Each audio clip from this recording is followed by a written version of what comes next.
Welcome back to Between Drafts. I'm Nathan, I'm Nat.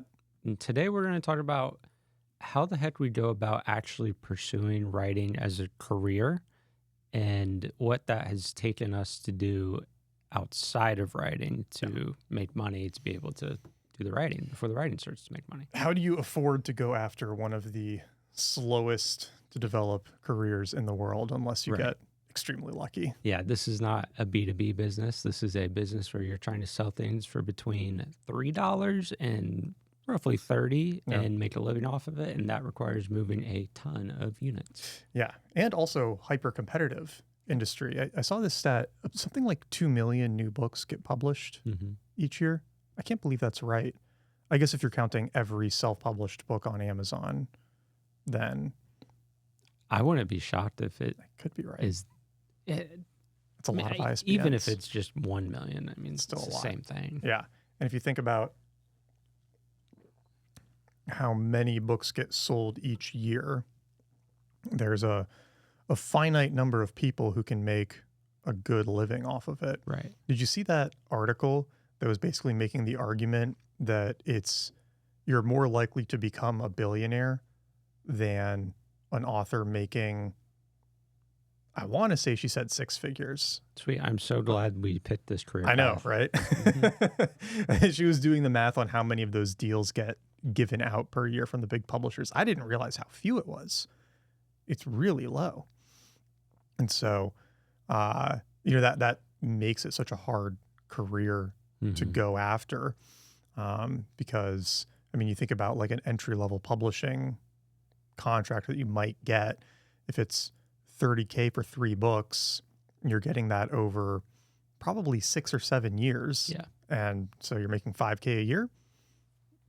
Ideally, you earn out and then you're getting royalties and whatnot, but even that's not guaranteed. So, yeah, how do you, assuming it's going to take 5 to 10 years of work for your writing career to pay well in the best case, I mean, not the like absolute best case, but in most cases, if it ever pays well at all, like, how do you get there? How do you afford it? Yeah.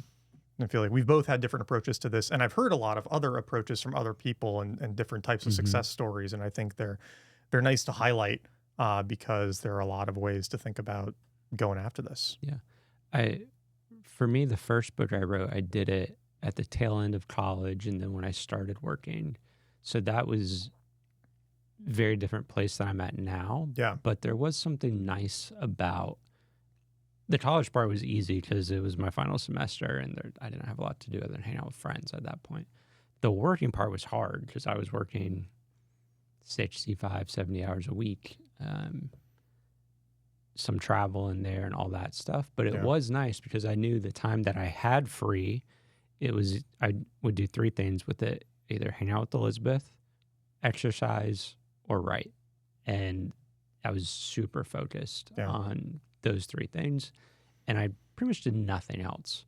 So, I think that's probably the most common place where people come from is writing is the hobby that, one day they want it to be the career or at least a side income. Right. And they're working a 9 to 5 or more.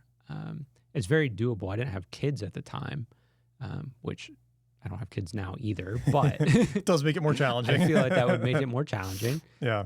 So that's an important caveat.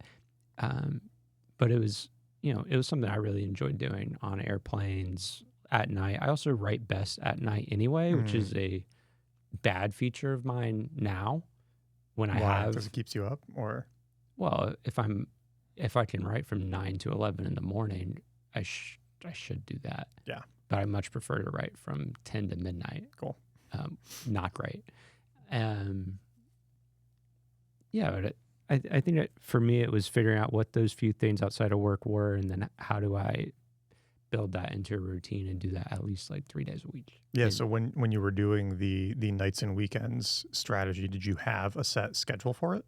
No, I'm not set schedule because the work was so variable. Some days I would get off at 5 and that would feel like I barely worked. And some days I would get off at 8:30. So it was when I did get off at 5, then, okay, how can I write for a while? And often, to be honest, I would just stay up real late working on the writing and then just wake up and go to work in the morning. I'm impressed that you were able to do it after work because I feel like you often hear the version of that where somebody wakes up really early and does it Oh, before work. yeah. So they're fresh. Yeah. But I guess if that's not your best writing time, I'm then not a morning person. Yeah. I never have been, and I've gotten over trying to force myself to be.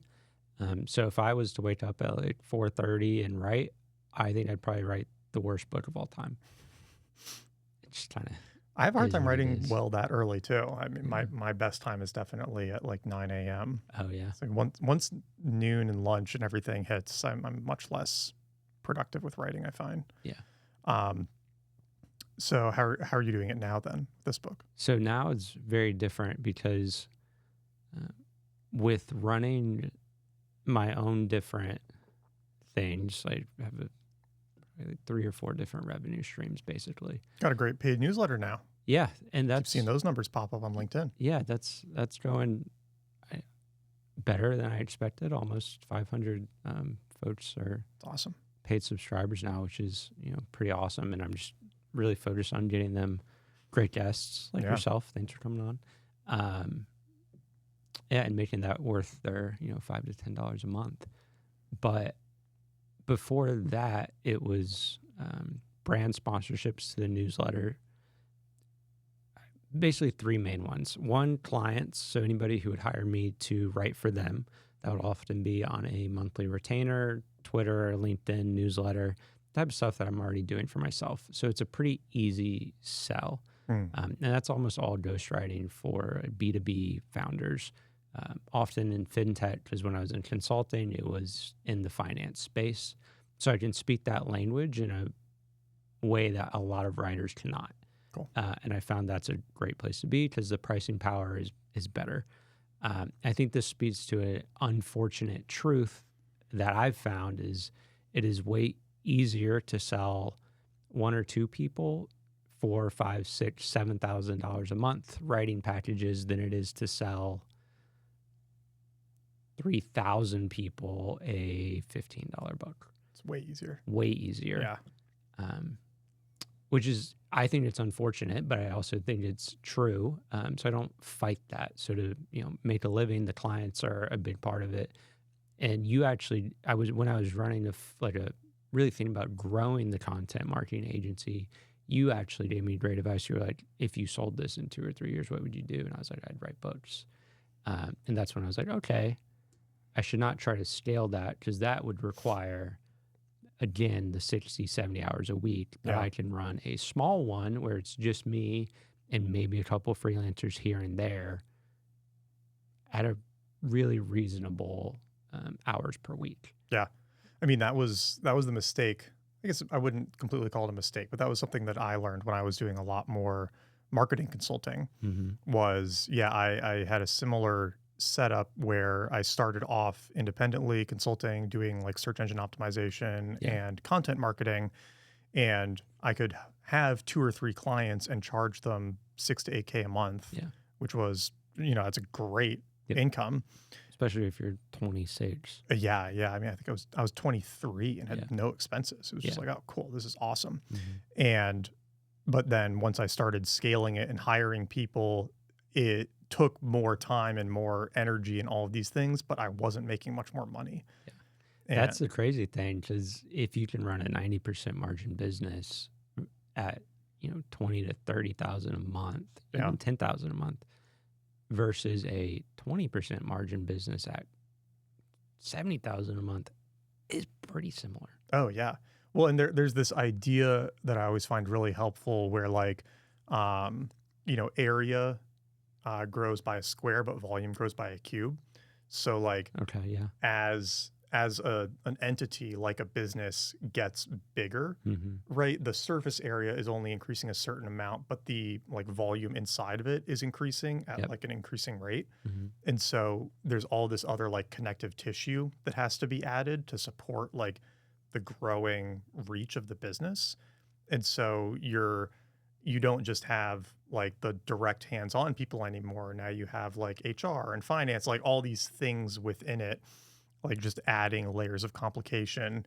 And unless you have something like software that can scale super linearly with people. When it's an agency, like you're more or less scaling based off of one, your knowledge advantage, but two, the number of people 100%. that you have. And so it is very hard to grow that kind of business in a profitable way. I mean, obviously there are huge like consulting type businesses, Deloitte's massive, but a lot of agency owners do get stuck in that like $2 to $5 million a year range, where it's just like very hard to grow the business outside. It's also of that. hard to sell the business. Very hard to sell the business.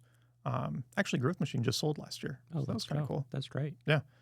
They're not using the domain name anymore. I almost want to see if I can get it back. It'd be kind of fun.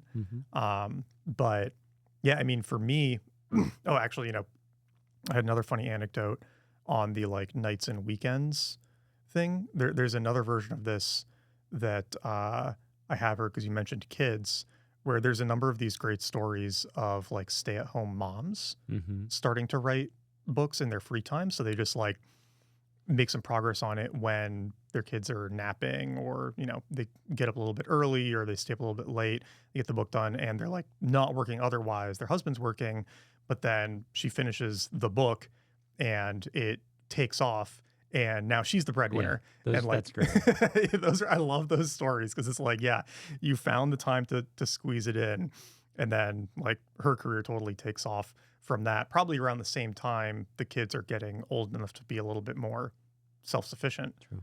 Right? Because it's like, I have two young kids right now, 3.5 and 2, and our next one's due any day.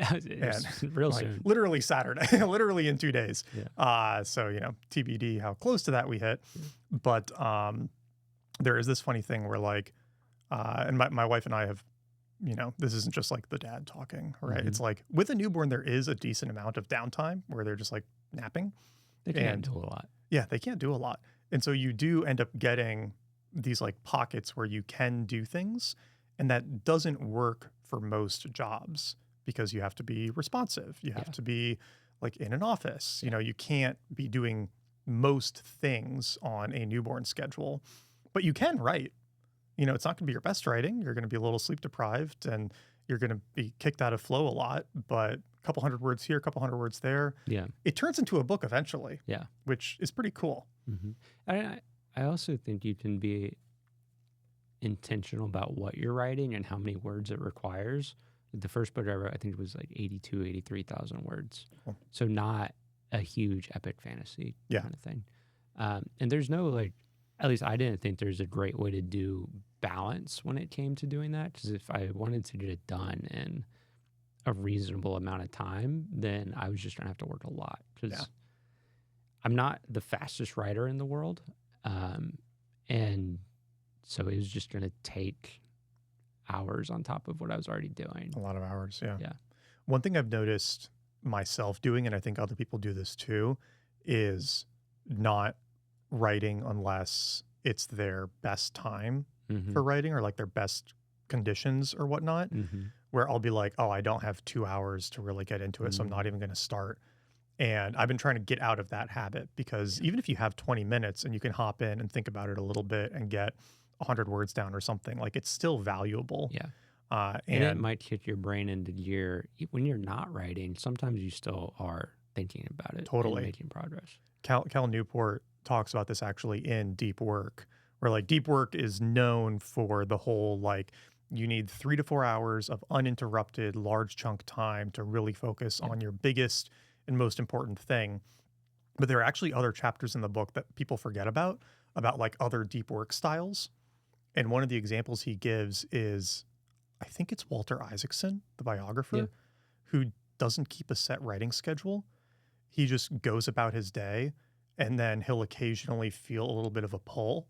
And no matter what he's doing, he'll just leave and go write. And so he could be like hosting a party with his wife and have all these friends over, and then he'll just like randomly disappear because he feels the pull to go write, and then he'll just go back to what he was doing. So he just randomly flows in and out of it through the day. And I mean, I think written some awesome big books doing that. Yeah, great writer. Yeah. One of the big things that's hit me, I've read a ton of writing books and whatnot, probably way too many. And there's no set pattern for what a successful writer does. Like Brandon Sanderson writes in the middle of the night. Yeah. Some people write every day at 9:30 a.m. Some people use outlines, some people don't. Yeah. It's all over the place. And there's no rule to how to do the best writing. So it's like, okay, how do you fit it into your life in a way that works for you? Totally. And just iterate until you find that thing. Yeah. Yeah. I've had kind of a different approach to affording going after writing because I kind of thought about going after book writing in 2016. Oh, really? Yeah. And that was when I was publishing a bunch of like nonfiction ebooks. And I was kind of like playing that game back then and kind of wanted to go after it more seriously, but I didn't really have any income besides the marketing consulting I was doing, and that was sort of variable. And the couple projects a month, and so it's still a lot of money, right? It was like probably $150K a year, but I was like living in Manhattan in New York City, and that starts to feel like a lot less money really quickly. And, I was surrounded by all these finance and consulting people making much more and kind of got that like ambition bug to go for more. Thing about finance and consulting is so much of the stuff is expensed. So even if you're making the same amount of money, they get so many things paid for. Yeah, true. Like you don't have to pay for lunches. You don't have to pay for travel, like coffee. Totally. And so even though I was making objectively a lot of money, I was kind of like, I want to make more money. I want to make more money. I want to make. And so I ended up going after that for a few years, basically from 2016 to 22, 23. It was like, okay, let's just try to make as much money as possible. And then doing entrepreneurship and crypto and this other stuff. And then it got to a point where I was like, I could actually just turn a lot of that stuff down and use the savings and random projects and things here and there and just try to shift full time to working on writing. And that's another kind of common strategy too that you'll see where people will like save up a bunch of money so that they can then focus 100% on the writing for a year or two, get that first book out, longer if they can before they go back to like having a job if they need to, depending on how the writing does. Yeah. You see it in particular in sci-fi. I think because there's a lot of like techie people who are interested in sci-fi. So the examples that came to mind were, I guess this is a fantasy author, but James Islington was, I guess, working at a startup or something and had some sort, I need to look up the details again, but he had some sort of liquidity where he was then able to start focusing on his fantasy writing. And so he made that switch. And Andy Weir, before he started on The Martian, and actually the book he wrote before The Martian, before he started on those, he was like an executive or something at AOL. And had throwback. Yeah. And so I think when AOL sold to Time Warner, he got some kind of payout from that. And company fell apart after he left. Yeah. Well, they could have made it to Mars if he had stayed. Maybe he was running the show. Exactly. Yeah. And so I think that provided some amount of like financial standing for him to rest on while he got the author career off the ground. Immortals, the gentleman in Moscow, something similar. I believe he was private equity of some sort. Oh, cool. Yeah. And so that's not honestly a bad strategy either. If it's a path available to you, it's like if you can know how much money you need to live on, if you cut back expenses and things like that, and you can save up some amount close to it where you can then dial back work to focus on the writing. Like, I think that can be a good strategy too. Absolutely. And it works well for me because, I mean, one mistake I think a lot of writers make is trying to make money from writing and then also doing writing in their free time. It is hard. It's so hard. Yeah. Because it's so tiring. Like you just lose the creative energy in your day job and then you don't have it for the writing after. Or if you're waking up early to do your writing, then you don't have some of that creative energy for the job later. And that's really challenging too. Like whenever I was doing a lot of content for clients, my own blog was falling off because I just didn't have that energy anymore. Absolutely. I think Sanderson actually talked about this. He does. Yeah, where he was a night clerk for a hotel. Yeah. Right? And that allowed him to stay up all night in the hotel when basically nobody needed him and he would just write on the job. Brilliant, because he's if you're a night shift at the hotel, there's probably a lot less people to check in. Yeah. And if you also already know you're a night person, write better at night. Perfect for him. Yeah, you don't actually have to do anything on the computer there. You can just write. Yeah. Yeah. So obviously that's a huge risk as well. Yeah. To graduate school and then be like, okay, I'm gonna go work front desk at a hotel. I mean, there's a sub idea in there which is like kind of unethical, but it's a gray area for sure, which is get a remote job that you don't have to do anything at. Get a low expectation job and then write during work hours. Yeah. And look, I'll be honest, this is what I did at one of my internships when I first got into content marketing. Mm-hmm. I had this consulting internship with a company in DC. And to be honest, the expectations were just really low. Yeah. And so I could exceed their expectations for me while still only working 3 or 4 hours. Yeah. And then stretch the work and work on other stuff in my free time at the job. And like, okay, yes, I get it. You could say like, well, Nat, you should have just, quadrupled their expectations and crushed all 8 hours. But I knew I wasn't going to stay there. I knew this wasn't the job for me. I was still over delivering on what they were asking. And I had a couple hours of free time to just like sit in the corner and work on my blog while I was waiting for people to get back to me and whatnot. And it worked. Yeah. One of my internships was the same way. And it was actually, I don't think it was an internship. I think it was an entire company.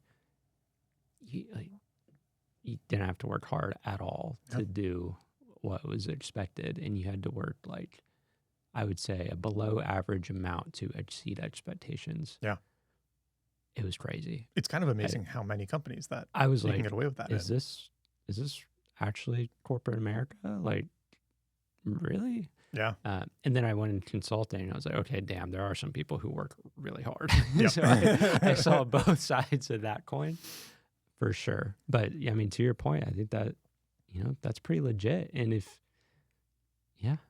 a risk, obviously. Mm-hmm. They might find out and not be very happy. And you can't work on a startup on company time because then they have like a equity say in it, or you're using company property and whatnot. But if you're like working on a novel, that feels quite different. Yeah. All right. I'm not sure they could claim some ownership in your novel if you worked on it on company time. So that is kind of an option too. Speak to your point about it's hard to write for a living and write books, because I do both of those things, and it's definitely hard, for sure. I think there's something to the idea of if you're writing, do something physical with your hands for work or something. Yeah. I wouldn't be shocked at all if that does breed better writers. But at the same time, if I can build an audience through my writing and then sell books through it, the ideal way to do it is to sell books and the books build your audience. Mm-hmm. But that also requires a slightly different game. I think you almost have to do traditional publishing if you're going to do it that way. Yeah. At least at first. Yeah. Like I know when we talked about your stuff, you're like, oh, I'm not sure the audience was super helpful and whatnot. But I was thinking about it, and I would actually push back on that idea, because you've sold almost 1,000 books in the first month. Which is really good. And I would bet most of that was through your audience. Yeah. No. My point wasn't that my audience wasn't helpful. Like they obviously were super helpful. It was more that a much smaller percentage of them than if it was a fiction audience has converted. Yeah. You sold almost as many of your AI writing course. Or AI, not writing course, coding course. Yeah, and that was $500. Right. That's an example. Yeah, for sure. Mm-hmm. Which is, it's just one of those like endlessly frustrating things about selling books. Correct. It literally is about as hard to sell a $30 book as a $500 course. I think it might be harder. It might be harder. Yeah. Because the margins are lower and you have to sell more of them. And no, I mean unit for unit. I mean like one to one. I mean, it's certainly way harder to sell $1 million of books than $1 million of courses. Yeah. Selling the courses is way easier. Yeah. But, I think that the thing that I keep coming back to and keep remembering is like books are this just crazy compounding with a very slow initial build. But then, if you can keep it going, there's this incredible long tail that it can grow into. But going back to kind of like the topic of the conversation, you have to be able to make it to that 10-year period, maybe without the books paying for your life for Yeah. 5 or 6 or 7 or 10 of those years. And that's a really hard thing to do, especially when aside from the marketing you're doing, the most helpful thing you can do is publishing more books. Yeah. So you have to keep having the time and resources to go do it. The other thing I'll say about the audience thing is I think an audience is great for optionality in terms of if I didn't have that, I would probably have to work 9 to 5. That too. Or I would have started my own company. And either one of those is a ton of time that I would not be able to put towards my writing. Yeah. Writing as in both sets of it, internet writing and book writing. And I'm hoping that they turn into a really nice flywheel. We'll see in the fall if that happens. Yeah. But I think that is an underrated part of it, is like the optionality to do different things that comes with an audience, whether it's you get super into AI and coding and you're doing that, you're creating apps for yourself, you realize other people are interested in it. Boom, I'll teach other people how to do it, maybe take on a couple of consulting clients and build out their thing as well.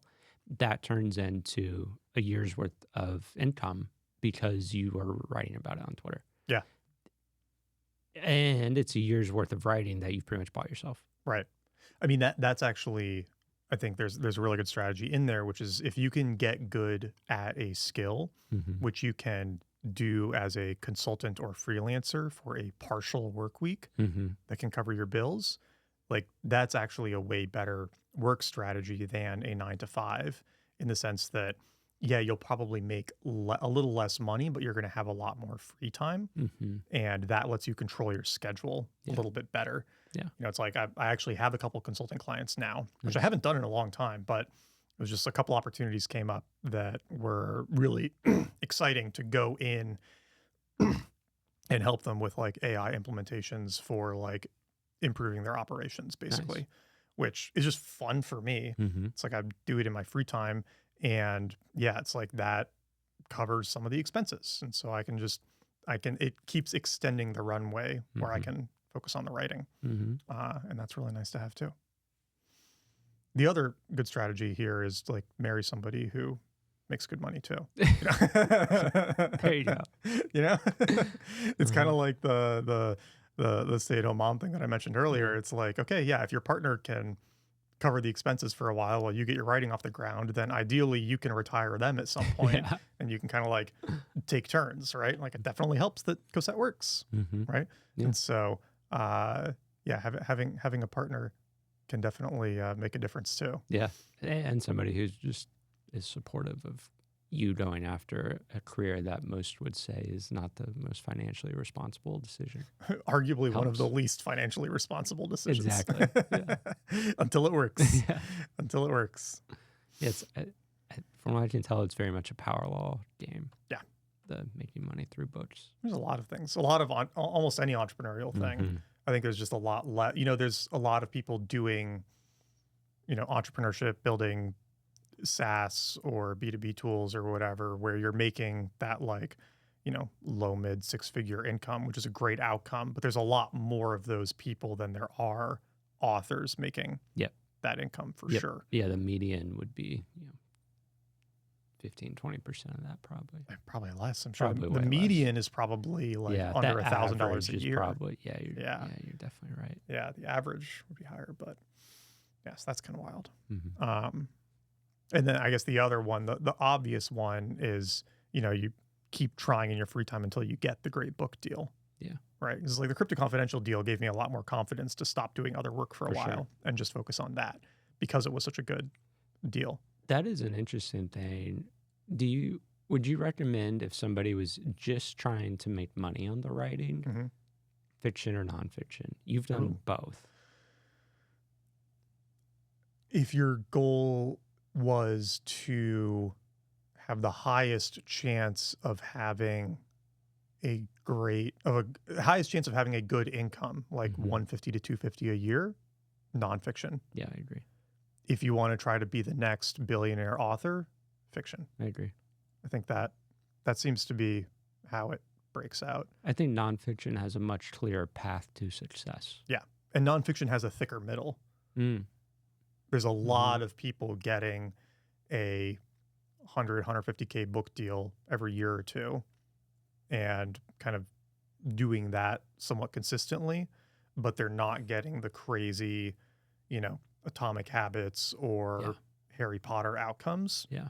But there's a lot fewer fiction authors earning in that range. Fiction's a lot more bimodal, where you're either getting the crazy deals and insane distribution or you're not getting anything. And I think it's because fiction is so much more mimetic than nonfiction. So much more of a what? Like mimetic, like it catches on, it has trends. Absolutely. And like everybody wants to read the same books so they can all talk about them. Yep. Like all the romanticy. There's like 5 books that go around book talk. Yeah, exactly. Yeah. It's like you're going to read ACOTAR in Fourth Wing. Will of the Many. You're going to read Will of the Many and Red Rising. Way of Kings. Yeah, Dungeon Crawler Carl, right? Yeah. It's like you're going to read those books. And there's a lot fewer people going to Amazon and searching techno thriller than there are people going to Amazon and searching World War II book. Yeah. And so Habits book. Yeah, habits book. Productivity. Exactly. So you nonfiction books can serve specific things people are looking for a little more than fiction books, where so much of fiction success beyond the like crazy binge readers depends on getting into the zeitgeist. I also think there's something to the conversion rate on a nonfiction book. It would be more similar to me as selling a course. Yeah. A course is a promise to take you from step A to step C.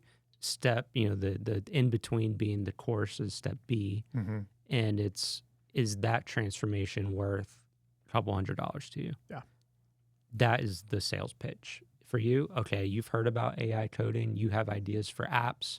What if you could actually make those apps in 6 hours? Yeah, instead of having to hire a developer for $10,000. Totally, great sales pitch. Yeah, for James Clear, Atomic Habits. You've heard all about habits your entire life. You've tried to develop them, but you have failed to do so, and it's hurting you in ABC ways. With this book, I'll show you exactly how to do it. Once you finish it, you'll be able to implement your own habits, have whatever. Like that is a sales pitch. Yeah. And Atomic Habits is a great example because the book actually fulfills the promise. I think there's so many of these self-help nonfiction books that do not necessarily fulfill the promise or could have been blog posts and all that. Atomic Habits, to me, is an outlier because it more than delivers and is a great book. But the sales pitch there is so much more straightforward. I would bet the conversion rate on that versus sales pitch for a fiction book, which is essentially you want to spend 12 hours and have fun. Yeah. That's a very much different sales pitch. Yeah. So I bet the conversion rate on nonfiction is drastically higher than fiction. I believe that. Nonfiction also has this element of people could just like buy the book to skim it for a few ideas. Or companies can buy it and distribute it to their employees. Yeah, you definitely see that in nonfiction where, you can look at the New York Times list for the dagger. What does that mean? On the New York Times list, some of the books will have this little dagger next to their name. Okay. And that means there's an unusually high number of bulk purchases for the book. Interesting. Yeah. Okay. So it's the New York Times way of subtly telling you that this book was kind of gamed to get on the list. Hey, EY bought this for every single entry-level consultant in the firm. Exactly. It's on New York Times. Andreessen Horowitz bought a copy of this book for like every single employee at all of their portfolio companies because they want this to be on the list or they want this to spread. Because one of their partners wrote it. Yeah. There was a book in the crypto world that a lot of crypto people just like didn't like very much, but these big influential firms and organizations were just... Was it the A16Z guy? Yeah, I wasn't going to say which one it was. That's fine. I don't care. I didn't like any of his stuff. Yeah. So if you look in like crypto Twitter and crypto and like Farcaster and stuff, people were just like complaining that the book was constantly getting like thrown at them at events and things. Oh, I believe it. And so everybody has like 6 copies of it and they're like, please, I'll just mail it to you. Like I don't I need to get rid of these. They're just giving them out like hotcakes. Yeah. So that's kind of a funny thing you see, and that's a whole strategy too with nonfiction authors. It's a great strategy. Oh yeah, it's Makes like, a hey, ton of sense. I'll come speak at your event for $20,000, and you have to buy 50 copies of the book to give out. And if you sell 50 copies in a day in a somewhat niche category on Amazon, you're number one for that category for the day, maybe for a couple days. Yeah. Like, and then you can post about being number one on the category. Yeah. There's the whole, and there are companies that'll do this too, where they'll buy books in smaller quantities from a huge number of bookstores around the country during your launch week to game the New York Times list without making it as explicit as if you just buy 1,000 copies directly from Amazon. And so there is this whole game to it too, which is kind of entertaining to watch. But yeah, so I would, I mean, the one thing with the save up money and then go after it strategy is like, I think that one's actually probably the hardest to pull off. Yeah. For two reasons. One, it's hard to save that much money. Yeah. Unless you get really lucky or something crazy happen. Life is expensive. Life is expensive. Yeah. And as you get older, life gets more expensive. It's like while you're saving up that money, you might, it's okay, we're going to get a house. Okay, we're going to have kids. Like it just keeps getting harder. Oh, daycare is what? Yeah, seriously. I mean, dude, we spend $60K a year on childcare. That's wild. Like, that's insane. That's wild. A salary. Yeah.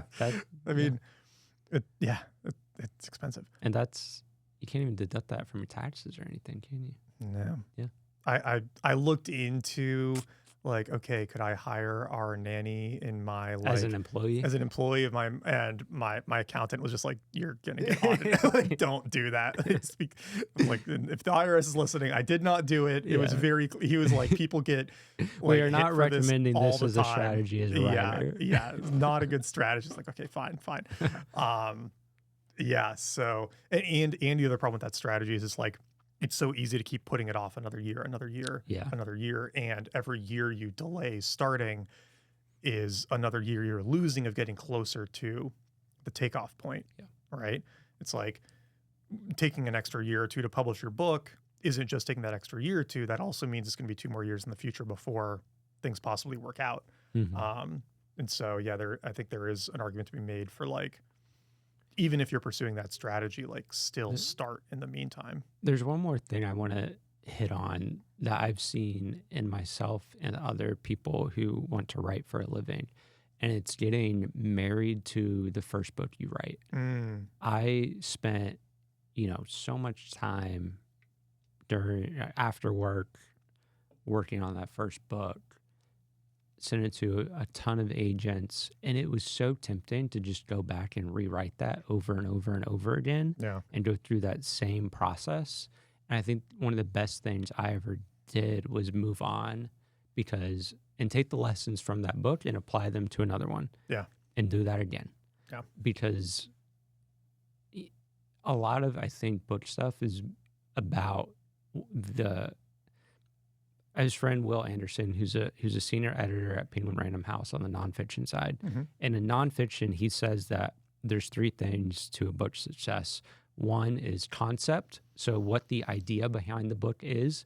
2 is content, so the execution of the idea. And 3 is audience. And I think that actually applies pretty well to fiction too. I think a lot of book success is more the concept than the actual writing and storytelling itself. You see some of the top selling books, I'm like, the writing is objectively average. Yeah. And it hit at the right time for that concept.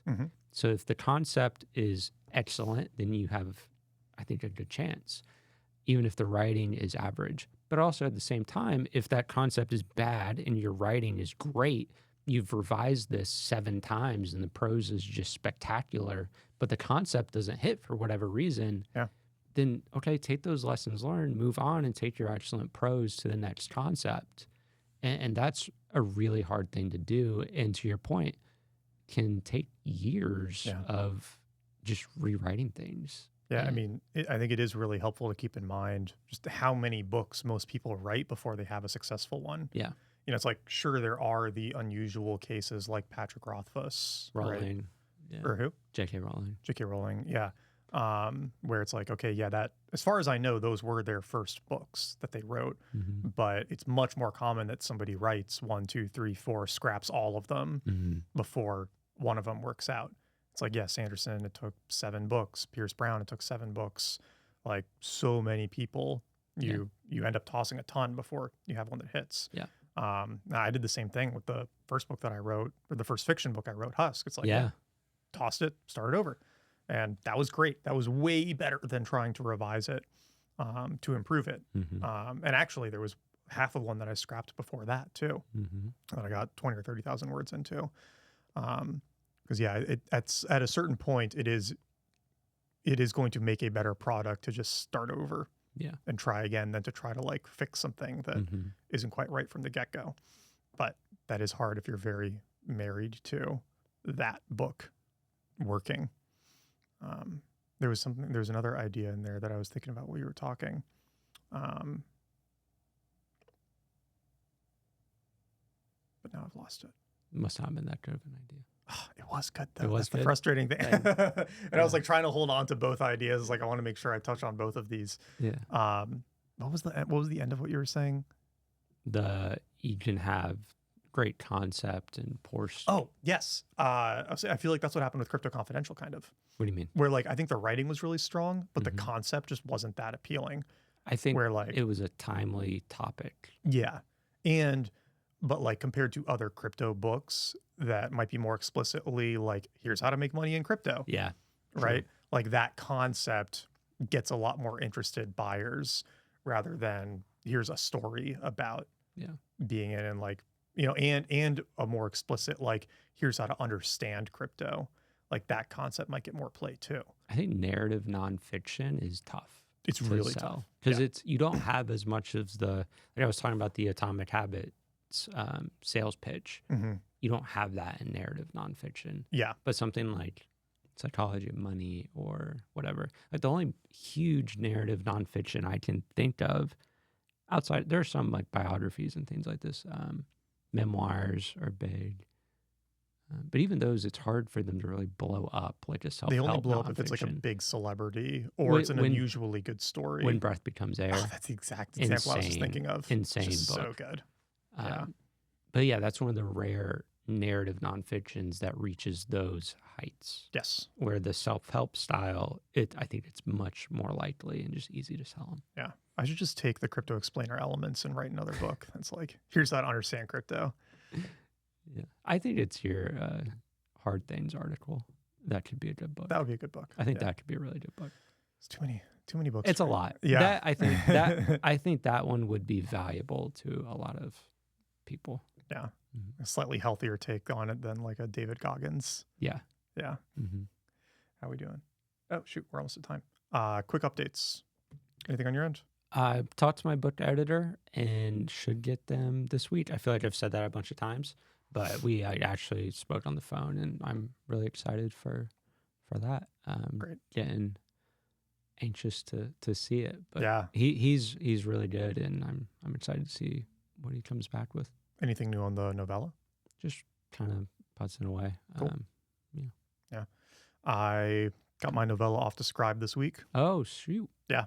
So they're starting on that.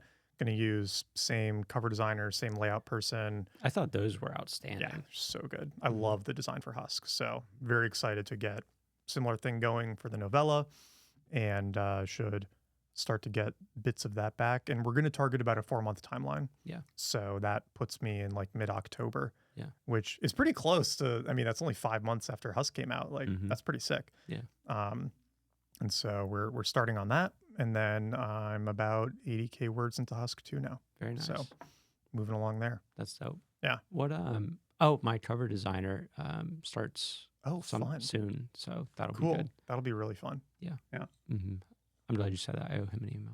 What were you going to ask me? That was it. You it. reminded me to email my cover designer. Yeah. All right. Aside from that, like and subscribe if you haven't already. We'll be back next week with maybe some talking through Nathan's edits. Hopefully. Yeah. Hopefully I have for real this time. Hopefully I have some lessons learned from a full developmental edit. Yeah. That'd be great. We should do another mailbag episode too, because people really liked that and we haven't done one in a few months. So yeah, any questions you have about writing, publishing, editing, marketing, making money on the side as an author, whatever, shoot us DM on social media. You can leave it as a comment on this video, wherever it'll find us. And we'll aggregate some of those and do that in a couple weeks too. Boom. All right.